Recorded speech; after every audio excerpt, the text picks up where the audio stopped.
What caused Iraq to descend into a horrific intercommunal civil war in 2005, 2006 were not ancient hatreds between Sunni and Shia, Kurd and Arab.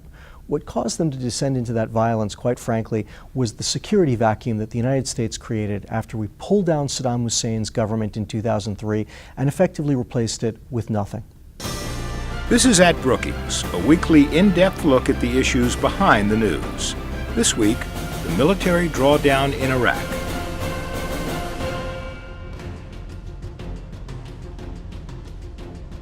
The Obama administration's promised drawdown of U.S. troops in Iraq is underway 7 years after the start of the Iraq War. American forces have maintained order since the ouster of Iraqi President Saddam Hussein, and the final objective is to withdraw all U.S. military by December 2010. Saban Center Director Ken Pollack says, despite serious internal issues, Iraq is ready for the transition and the bumpy road ahead. Ken, Admiral Mullen, the chairman of the Joint Chiefs of Staff, just returned from Iraq saying that, in military parlance, that we're good to go for the drawdown there. Most people out there don't even recognize that U.S. forces in Iraq went from about 130,000 at the beginning of the year and it will be down to about 50,000 by the end of August. It's happened seamlessly.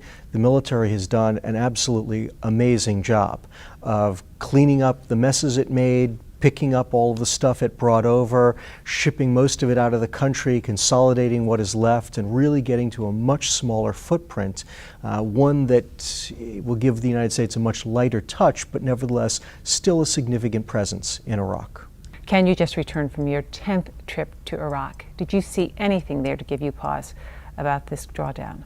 On the security side, there's no question that Iraq is much safer than it has been in years, and certainly infinitely safer than it was during the worst periods of the violence in 2006 and 2007. The country just feels very different. But by the same token, we need to remember that Iraq isn't out of the woods yet. Countries that have gone through a major intercommunal civil war like Iraq's have a very bad habit of having those civil wars recur. And the U.S. troops that remain in Iraq play a critical role as peacekeeper, as a neutral intermediary force, as a backstop to the Iraqi military, but also as the force that's there to make sure that all the Iraqi politicians and political leaders play by the rules. The government in Iraq is in such disarray as to be non-existent. Ken, do you see any problems with the drawdown and the government in its current state? It's been 4 months since Iraq's parliamentary elections, and we still don't have a government, and it's hard to know when we will get one. There is no real forcing event out there. There's no deadline by which the Iraqis absolutely have to have a government. We passed by whatever loose deadlines there were. The things that we're looking at now are things like, when does the money run out? At some point in time, if the money runs out, will the government then be forced to basically reconvene the parliament and move ahead with everything? But it's just not clear what could happen to actually force the Iraqis to pull together a government. And when you think about what could go wrong in Iraq, that's really where you have to look. It's all about Iraq's politics.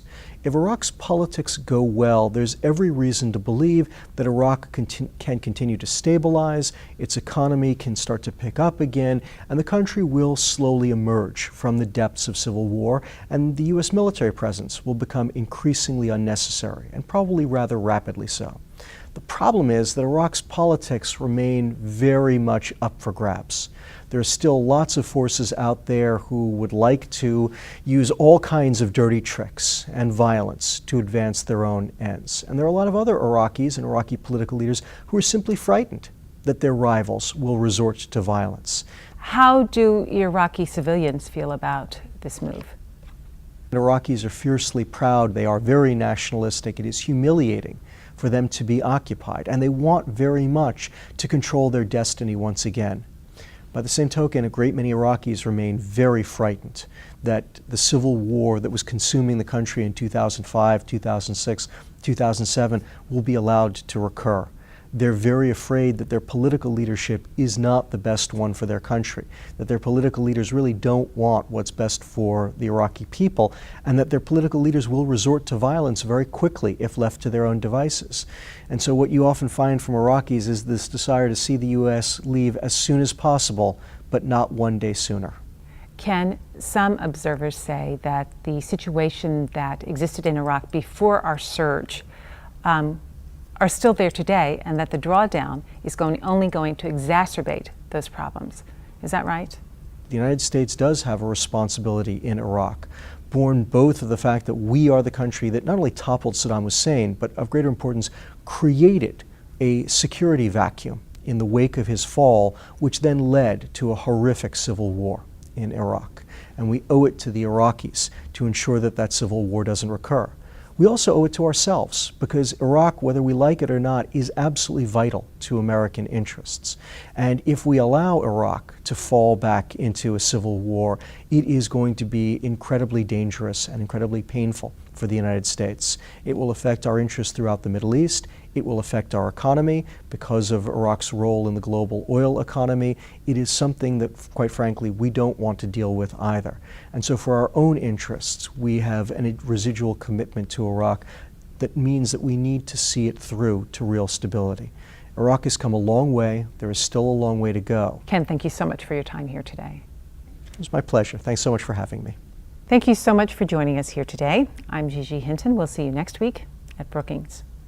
At Brookings is produced by the Brookings Institution. To learn more about the issues discussed on At Brookings, visit our website at brookings.edu.